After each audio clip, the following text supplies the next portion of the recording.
So the big takeaway for me after reading this article from Pro Football Focus, Best Edge Rushers by Situation, is I feel stronger that Micah might be the best pure pass rusher in the NFL right now.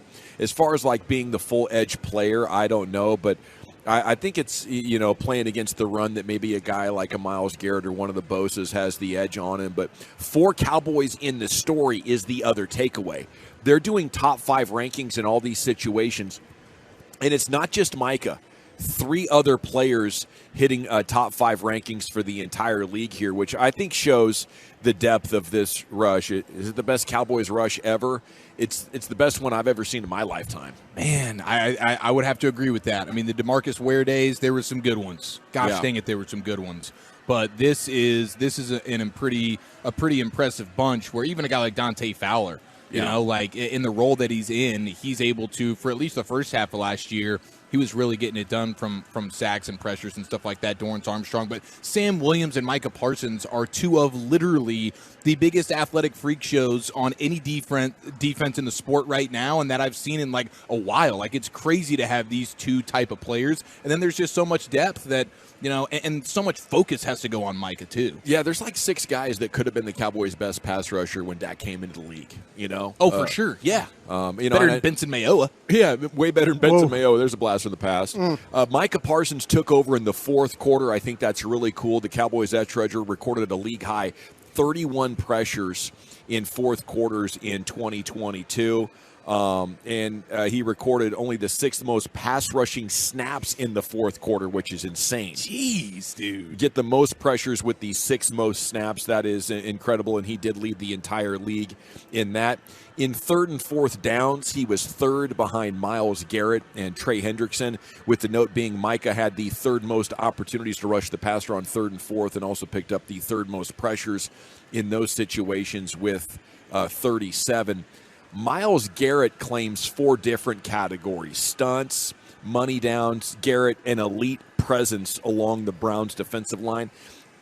Is that a guy that you'd rather have than Micah Parsons? I mean, we love Micah at this point as Cowboys fans, but objectively speaking, going into a season, Myles Garrett a better bet to have the big year than Micah Parsons, or are they equals in your mind? Man, it's pretty equal, but I can't put anybody really above Micah, and it's not to have a Cowboy bias. It's just the truth and the fact of the matter that what we're watching with Micah Parsons is one of the best front 7 defenders in a very, very long time in football. So it doesn't mean one's worse than the other. But I'm comfortable having my guy Micah and sort of the Swiss Army opportunities you get with him. So I'm cool with Micah, and I think he goes. I mean, you're talking about in the last couple of seasons, small sample size, but we're witnessing absolute historic greatness. I think what Micah does technique-wise is it doesn't have the same, ability as some of the great edge players. And I mean edge like, these guys that have played the position all their lives, where they know how to free themselves, they know how to dip it, they know how to rip things, he plays at a disadvantage. But he's so good at playing at that disadvantage. Where these other rushers, they've been trained to how to attack an edge. Right. Micah is as natural attacking an edge as there is in the game. Yeah, just pure quickness and explosion. And you wonder if he had that training of these others, the Watts, the Bosas, those guys that rush the passer, all the time and have done it all their careers. That's where I think Micah could be even better. And I think that's why, Micah is talked about. He's doing this training and stuff. You're seeing him working with his hands, the stuff that he's trying to figure out, okay, how these passers, it's not all about power and speed. It's about how can I break this guy down? How can I break this blocker down?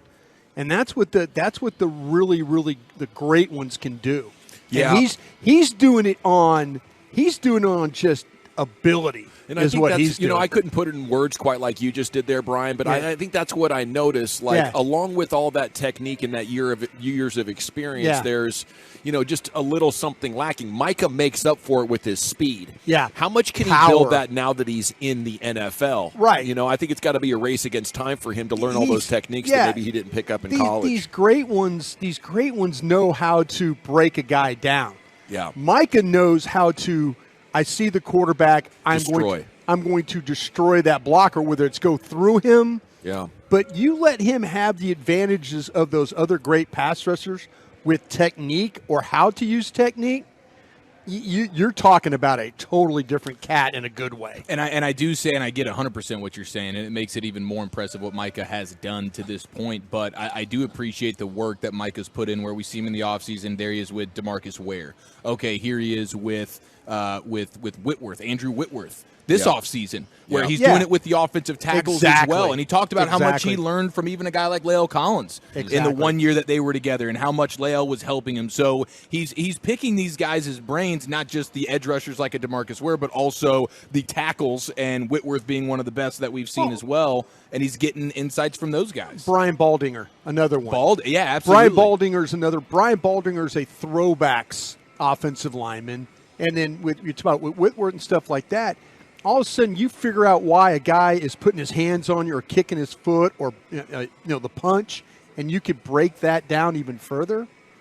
He would be talked about as one of the best if he had the same advantages as the other ones. He's already top 3 in almost every one of these categories. No blitz rushing. That's a score without any extra guys coming. Garrett's number 1. Micah Parsons number 2. On stunts, Garrett number 1. Parsons number 2. Sam Williams comes in at 4 here. That's incredible, dude. On ability to get the job done via stunts, Sam Williams scores an 88.4 grade, just behind Myles Garrett and Micah Parsons, who were at 91. Against play action, Chubb is number 1 at 90.8. Bose is number 2. It's Tank that comes in at number 3 here at an 86. So congrats to Tank for hitting the board there. No Micah in there and no Garrett in the top 5 of the play action pass rushing score for whatever reason. Okay, cool. That right there is that's awareness. Yeah. That is the ability to see as you're going up the field. Sometimes these rushers get tied up. Tank is really good at keeping his outside eye free and kind of to be able to see what's going on. So if he knows it's a fake, he could chase and then be there. Or if it's an actual handoff, he redirects and comes back down the stem to make the play behind the line of scrimmage. All with him, he's one of the best at that vision. Up the field, finish where the ball is. Okay, and then lined up inside, the Cowboy that made the top 5. Who would you guess it is? It's probably one of their top 5 pass rushers. It's an edge. It's Tank that probably moved inside. Who came inside? I wonder if it's Tank. Let's see here. Not Tank. Oh, would it be? Could it be Chauncey? There's Chauncey. no way it could be Chauncey. Sam Williams? It's not Sam Williams. It's Dorrance Armstrong. Coming in as the 5th highest graded pass rusher when he goes inside at 78.3. That was a stat that Charles Omenehu led league-wide. So there you have it. 4 different Cowboys pass rushers making the top 5 in these Pro Football Focus situations. Pretty neat deal there.